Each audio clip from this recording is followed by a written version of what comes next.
ব্রহ্মপুত্র তথা অবশিষ্ট অসম থেকে বিচ্ছিন্ন বরাক। মেঘালয় থেকে সড়ক পথে বরাক যাওয়ার রাস্তা বন্ধ। সড়ক পথে যোগাযোগ বিচ্ছিন্ন হয়ে পড়ল ত্রিপুরা মিজোরামও। মাত্র 1 বছর আগেই 1,30 লক্ষ টাকা ব্যয়ে সংস্কার করা হয়েছিল সেতু। 40 টনের বেশি পণ্য নিয়ে সেতু পার হওয়া যাবে না, এমনটা নির্দেশ ছিল প্রশাসনের। কিন্তু প্রতিদিনই সেতুর উপর দিয়ে 60 থেকে 70 টন পণ্য নিয়ে পারাপার হচ্ছিল লরি। ভাঙার পারে দুদিকে গুমরা ও কালাইন দুটো চেকপোস্ট আছে। তাহলে ওভারলোডেড লরিগুলি কি করে সেতুর ওপর দিয়ে পার হচ্ছিল, এই প্রশ্ন তুলছেন স্থানীয়রা। পণ্যবাহী মাল মানে ট্রাক ওভারলোড চলছে, তাতে আমরা চিন্তিত হয়ে পড়েছিলাম। আজকে আপনাদের সম্মুখে এই বৃষ্টি ভেঙে পড়েছে।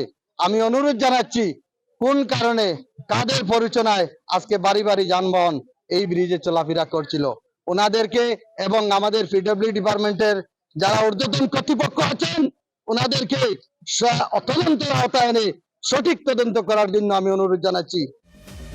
সংস্কারের সময় অত্যন্ত নিম্নমানের সামগ্রী ব্যবহার করেছিল বলেই অভিযোগ।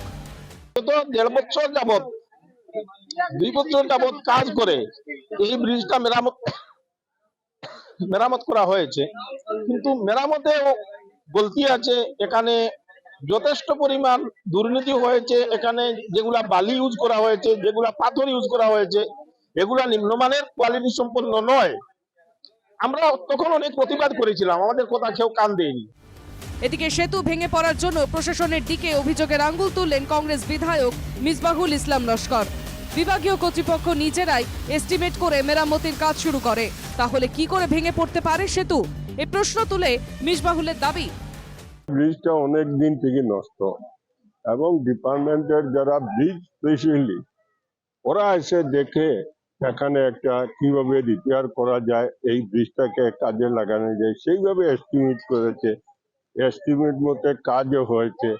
বিভাগীয় কর্তৃপক্ষ এসেছিল, কোনো গাড়ি এখানে পার হবে, কিন্তু এখানে 2টা গাড়ি একসঙ্গে আসছে। আর এইগুলা এমন ওভারলোড 70 টন কম হবে না, 70 টন করে 2 গাড়ি 140 টন। এই ব্রিজ কিভাবে 140 টন নেবে? মূলত কেমন সেতু বন্ধ হয়ে যাওয়ার পর বিকল্প হিসাবে খুলে দেওয়া হয়েছিল হারাং। ফলে এমনিতেই চাপ ছিল, গাড়ির সংখ্যা ছিল বেশি, কিন্তু এই সবকিছুকে ছাপিয়ে যায় ওভারলোডের ডাম্পার। মেঘালয় থেকে লাইন বালি পাথর নিয়ে যাওয়া ডাম্পার মঙ্গলবার রাতে তাই ডাম্পার সহ নদীতে ভেঙে পড়ে হারান। মেরামতির 1 মাসের মাথায় ভেঙে পড়ে হারান। কালাইন শিলচর পূর্ত সড়কের ভাঙার পারে হারাং নদীর সেতু আচমকা ভেঙে পড়ায় বন্ধ হয়ে যায় শিলচর শ্রীভূমি হাইলাকান্দি ও ত্রিপুরা যাতায়াতের রাস্তা। কার্যত বিচ্ছিন্ন হয়ে পড়েছে বরাক সহ ত্রিপুরা এবং মিজোরাম।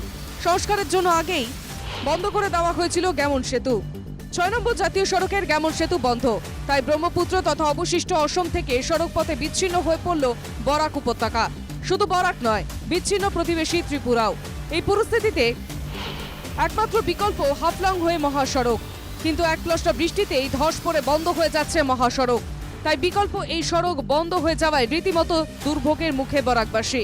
বুধবার ঘটনাস্থলে যান কাছাড়ের জেলা শাসক মৃদুল কুমার যাদব। পরিস্থিতি খতিয়ে দেখার পর মৃদুল জানান, कंप्लेंट भी आ रहा है, इसका हम इन्वेस्टिगेट करेंगे। हमने 4 पिकेट पॉइंट दिए थे। हमने यहाँ पे कारगिल पॉइंट पे, कलायन रोड पे, भांगरपर पे भी आउटपोस्ट आप देख रहे हैं। हमने वहाँ पे डेजिग्नेट करके टेम्पररी आउटपोस्ट भी बनाया था। ये कैसे ये छूट गया, इसको हम लोग चेक करें। Bureau report, NKTV Bangla.